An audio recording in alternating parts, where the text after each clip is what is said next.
Hello friends, நேற்று evening morning dental care கூட்டிட்டு போகலான்னு பிளான் பண்ணியிருந்தோம். போகிற நேரத்தில் ஹஸ்பண்டோட பைக் மிஸ் ஆயிடுச்சு. எங்கேயாவது கிளம்பும் போது தான் ஏதாவது வந்து தொலைஞ்சு போயிடும். அது தேர்றதுக்கே 1 மணி நேரம் கிட்ட ஆயிடுச்சு.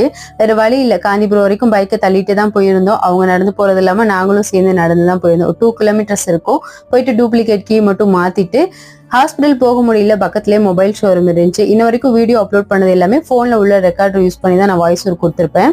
இன்னைக்கு வந்து இந்த மைக்ல வந்து யூஸ் பண்ணி நான் வாய்ஸ் ஓவர் கொடுத்துருக்கேன். எப்படி இருக்குன்ட்டு மறக்காம கமெண்ட் பண்ணுங்க. கொஞ்சம் கிளாரிட்டியா வந்துட்டு வாய்ஸ் இருக்கணும் அப்படின்றதுக்காண்டி தான் நான் வாங்கினேன், வேற எதுவும் இல்லை. பக்கத்துலேயே வந்து டபுள்எஸ் இருந்துச்சு. வீட்டுக்கு போயிட்டு நைட் டின்னர்லாம் செஞ்சு சாப்பிட்றதுக்கு டைம் ஆயிடும் அப்படின்ட்டு அங்கே பிரியாணி ஆர்டர் பண்ணியிருந்தேன். ஒரு பிரியாணி வாங்கினா தாராளமாக 2 பேர் சாப்பிடலாம். அது கூடவே வந்து கத்திரிக்காய் தொக்கு, ரைத்தா, பிரெட் அல்வா கொடுத்துருந்தாங்க. பிரெட் அல்வா மட்டும் ஸ்வீட் பயங்கரமா இருந்துச்சு. அதை மட்டும் ஸ்கிப் பண்ணிட்டு மீதியெல்லாம் சாப்பிட்டோம்.